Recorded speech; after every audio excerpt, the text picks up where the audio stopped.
जय हिंद, जय Bharat. Students, Japan के टोक्यो में होने वाले ओलंपिक खेलों का आयोजन 23 जुलाई से 8 अगस्त तक होगा। इन ओलंपिक खेलों का आयोजन पिछले साल 2020 में होना था, लेकिन कोरोना वायरस के कारण ओलंपिक खेलों को एक साल के लिए स्थगित कर दिया गया था। यहाँ पर यह इम्पॉर्टेंट है कि जो ओलंपिक गेम्स 2021 में होने जा रहे थे, इन ओलंपिक गेम्स को टोक्यो 2020 ओलंपिक के नाम से ही जाना जाएगा, न कि 2021 के नाम से। जापान इससे पहले भी 3 बार ओलंपिक खेलों की मेजबानी कर चुका है और अब 2021 में 4th टाइम ओलंपिक गेम्स को होस्ट करने जा रहा है। ओलंपिक गेम मौसम के हिसाब से 2 बार होते हैं, फर्स्ट समर ओलंपिक और second winter Olympic. Summer Olympic और विंटर ओलंपिक के बीच में 2 साल का अंतर होता है। जैसे कि यदि 2024 में समर ओलंपिक होते हैं तो 2026 में विंटर ओलंपिक और उसके बाद इसके 2 साल बाद फिर 2028 में समर गेम और 2030 में विंटर ओलंपिक होंगे। इस तरह से ओलंपिक गेम का प्रत्येक फॉर्मेट हर 4 साल में एक बार आयोजित किया जाता है। ओलंपिक गेम प्लेयर्स की क्षमता के अनुसार 3 तरीके से होते हैं। पहला, नॉर्मल प्लेयर के लिए, जिसे ओलंपिक गेम कहते हैं। दूसरा, विकलांग और दिव्यांग खिलाड़ियों के लिए, जिसे पैरा ओलंपिक कहा जाता है। तीसरा, 14 से 18 वर्ष के यंग प्लेयर्स के लिए, जिसे यूथ ओलंपिक कहा जाता है। स्टूडेंट्स, यहां पर विंटर ओलंपिक गेम्स के विषय में भी समझ लेते हैं। विंटर ओलंपिक सर्दियों के मौसम में आयोजित किए जाते हैं और इसमें ice skating, ice hockey, snowboarding, skiing आदि गेम्स खेले जाते हैं। फर्स्ट विंटर ओलंपिक गेम्स का आयोजन 1924 में पेरिस की राजधानी फ्रांस में ग्रीष्मकालीन ओलंपिक खेलों के साथ किया गया था और इसके बाद यह लगातार 1992 तक समर ओलंपिक खेलों के साथ होते रहे। समर गेम और विंटर गेम का फॉर्मेट बिल्कुल अलग तरीके का था, इसलिए इनको एक साथ आयोजन करने में बहुत मुश्किलें आ रही थी। इसलिए 1992 के 2 साल बाद 1994 में विंटर ओलंपिक गेम को समर गेम से अलग कर दिया गया और वे अलग टाइम पर होने लगे। स्टूडेंट, ओलंपिक गेम्स में प्रतीक और चिन्हों का बहुत ही महत्व है। आइए बात कर लेते हैं इन सिंबल्स की, जैसे ओलंपिक शुभंकर, ओलंपिक ध्वज, ओलंपिक मशाल और ओलंपिक मोटो। सबसे पहले बात करते हैं ओलंपिक मैस्कॉट की। ओलंपिक में मैस्कॉट पहली बार 1972 में म्यूनिख ओलंपिक में दिखाई दिया। इसके बाद यह इतना लोकप्रिय हुआ कि 1980 के बाद से यह हर ओलंपिक के लिए एक प्रतीक बन गया। मैस्कॉट का चयन ओलंपिक खेलों का आयोजन करने वाले मेजबान शहर द्वारा किया जाता है। यह एक प्रकार का कार्टून होता है जिसे ओलंपिक होस्ट देश अपने देश के व्यक्तियों, इतिहास, संस्कृति तथा वातावरण को प्रदर्शित करने के लिए डिजाइन करता है। जहां तक जापान टोक्यो ओलंपिक 2020 की बात है, तो टोक्यो में होने वाले ओलंपिक खेलों के शुभंकर को जापानी नाम मिराई तोवा दिया गया है। यह जापान की संस्कृति, परंपरा और आधुनिकता को दिखाता है। यह जापानी शब्द मिराई तोवा 2 शब्दों से मिलकर बना है, जिसमें मिराई का अर्थ है भविष्य और तोवा का अर्थ है अनंत काल। इसके बाद बात कर लेते हैं ओलंपिक ध्वज की। ओलंपिक फ्लैग को पहली बार 1920 में बेल्जियम में आयोजित ओलंपिक गेम्स में इस्तेमाल किया गया था।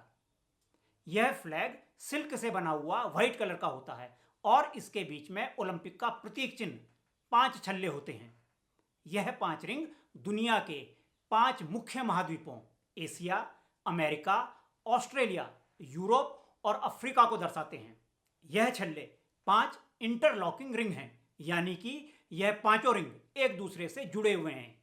इन पांचों रिंग्स में इन महाद्वीपों के कलर्स को दिखाया गया है।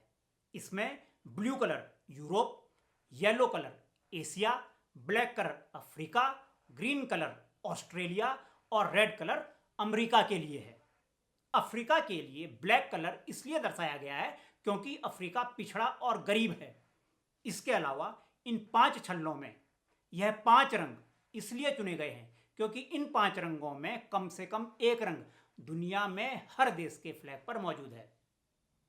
जहां तक ओलंपिक मशाल या ओलंपिक टॉर्च की बात है, तो प्राचीन काल के ओलंपिक्स में खेल शुरू होने से पूर्व यूनान के ओलंपिया शहर में मशाल सूर्य की किरणों से जलाई जाती थी, लेकिन आजकल ओलंपिक टॉर्च में गैस का यूज किया जाता है। आधुनिक ओलंपिक के 1896 में स्टार्ट होने के बाद से लेकर शुरुआत के 7 ओलंपिक खेलों में मशाल का यूज नहीं किया गया था और 1928 के एम्स्टर्डम ओलंपिक खेलों में पहली बार फिर से मशाल का प्रयोग किया गया। इस ओलंपिक में एक ऊंची मीनार पर ओलंपिक मशाल जलाई गई जो पूरे खेलों के दौरान जलती रही। इसके बाद से अब तक सभी ओलंपिक खेलों में एक मशाल जलाई जाती है जो कि पूरे खेलों के दौरान जलती रहती है। ओलंपिक खेलों को जनता के बीच और ज्यादा फेमस करने के लिए 1936 में बर्लिन ओलंपिक में पहली बार मशाल यात्रा या टॉर्च रिले की शुरुआत की गई। टॉर्च रिले के अंतर्गत ग्रीस में प्राचीन ओलंपिया के पवित्र स्थल पर स्थित हेरा के मंदिर में मशाल जलाई जाती है और इस टॉर्च को अलग अलग स्थानों पर घुमाते हुए जिस देश में ओलंपिक होता है वहां पहुंचाया जाता है। उस देश के लगभग सभी क्षेत्रों में इस मशाल को घुमाया जाता है और अंत में Olympic torch relay opening ceremony वाले मुख्य स्टेडियम पर पहुंचाई जाती है और वहां पर उस देश की कोई महान हस्ती उसे प्रज्वलित करती है या करता है। टोक्यो ओलंपिक की मशाल सुनहरे गुलाब की तरह चमकदार है। यह 71 सेंटीमीटर लंबी और 1 किलोग्राम 220 ग्राम वजन की है। आइए अब डिस्कस करते हैं ओलंपिक के मोटो के विषय में। ओलंपिक का मोटो 3 लैटिन शब्दों सर्टियस, आर्टियस, फोर्टियस से मिलकर बना है, जिनका हिंदी में अर्थ है सर्टियस का मीनिंग है तेज, फास्टर, आर्टियस का मीनिंग सबसे ऊंचा, हायर, और फोर्टियस का मीनिंग बलवान और साहसी, स्ट्रांग होता है। स्टूडेंट्स, यदि आधुनिक ओलंपिक की बात करें तो आधुनिक ओलंपिक खेल को शुरू करने का श्रेय फ्रांस के एजुकेशनिस्ट और हिस्टोरियन श्री पियरे डे कार्बेटिन को जाता है। उन्होंने ओलंपिक गेम्स को विश्व स्तर पर शुरू करने के लिए बहुत मेहनत की और अंत में विश्व के पहले इंटरनेशनल मॉडर्न ओलंपिक गेम्स 1896 में यूनान ग्रीस की राजधानी एथेंस के ओलंपिया स्टेडियम में आयोजित किए गए। इस ओलंपिक में 14 देशों के 241 खिलाड़ियों ने विभिन्न खेलों में भाग लिया। इस पहले मॉडर्न ओलंपिक में टोटल 9 गेम्स हुए और इसमें टोटल 43 इवेंट थे। आइए अब ओलंपिक गेम्स के इतिहास के विषय में भी जान लेते हैं। ओलंपिक खेलों का इतिहास लगभग 2800 वर्ष पुराना है। इतिहासकारों के अनुसार पहली बार इन खेलों का आयोजन 776 बीसी ईसा पूर्व यानी कि बिफोर क्राइस्ट, ईसा मसीह के जन्म से 776 वर्ष पूर्व यूनान ग्रीस में यूनान के देवता ज्यूस के सम्मान में किया गया था। उस समय कुश्ती, दौड़, मुक्केबाजी और रथ दौड़ जैसे खेल आयोजित किए गए थे। उस समय भी यह खेल 4 वर्ष में एक बार होते थे और इन गेम्स को देखने के लिए यूनान के कोने कोने से लोग आते थे। माना जाता है कि उस समय इन खेलों के आयोजन में केवल पुरुष ही भाग ले सकते थे और पुरुष ही दर्शक के रूप में इसका आनंद ले सकते थे। प्रतियोगिता जीतने पर खिलाड़ी को उपहार स्वरूप जैतून, ऑलिव्स की माला दी जाती थी क्योंकि इस क्षेत्र में जैतून बहुत अधिक मात्रा में उपलब्ध था।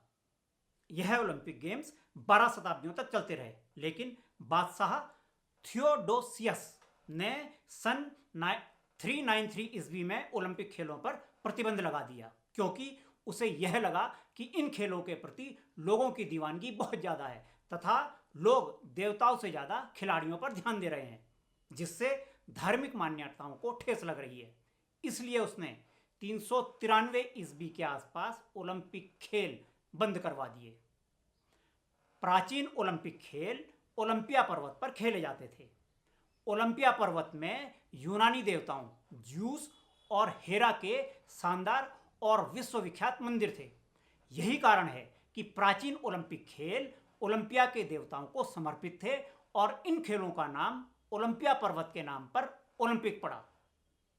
पहले आधुनिक गेम स्टार्ट होने के बाद से लेके अब तक 28 बार ओलंपिक गेम्स हो चुके हैं और 29वीं बार इस साल जापान में हो रहे हैं, लेकिन 3 बार ऐसे मौके भी आए जब पूरी तैयारी होने के बावजूद इन खेलों का आयोजन रद्द करना पड़ा। 1916 में जर्मनी की राजधानी बर्लिन, 1940 में जापान की राजधानी टोक्यो और 1944 में लंदन में ओलंपिक खेल फर्स्ट और सेकेंड वर्ल्ड वॉर के कारण रद्द करने पड़े। दुनिया की इस इंपॉर्टेंट खेल प्रतियोगिता ओलंपिक खेलों का आयोजन अंतर्राष्ट्रीय ओलंपिक समिति इंटरनेशनल ओलंपिक कमेटी के द्वारा किया जाता है। यह समिति इन खेलों से जुड़े सभी प्रकार के फैसले लेती है, जैसे कि विभिन्न नियम बनाना, किस खेल को ओलंपिक सूची में रखना है या निकालना है, और ओलंपिक खेलों का आयोजन किस स्थान पर कराना है आदि। यह सभी फैसले यह समिति लेती है। इस समिति यानी कि आईओसी की स्थापना 23 जून 1894 को फ्रांस की राजधानी पेरिस में हुई थी, लेकिन इसका मुख्यालय लोजेन स्विट्जरलैंड में स्थित है। वर्तमान में इस ओलंपिक समिति के 103 मेंबर्स हैं और अंत में अगले वर्षों में होने वाले समर ओलंपिक और विंटर ओलंपिक को भी ओलंपिक कमेटी ने डिसाइड कर लिया है। 2022 में चीन की राजधानी बीजिंग और 2026 में इटली के मिलान शहर में विंटर ओलंपिक गेम होंगे तथा 2024 में फ्रांस की राजधानी पेरिस और 2028 में यूएसए के लॉस एंजल्स में समर ओलंपिक गेम्स होंगे। स्टूडेंट्स, अगर आप अधिक जानकारी चाहते हैं तो साइंस डिफेंस एकेडमी देहरादून की वेबसाइट www.sciencedefense.com पर जाकर प्राप्त कर सकते हैं, जिसका लिंक मैंने नीचे दिए गए डिस्क्रिप्शन बॉक्स में दिया है। धन्यवाद। भारत माता की जय।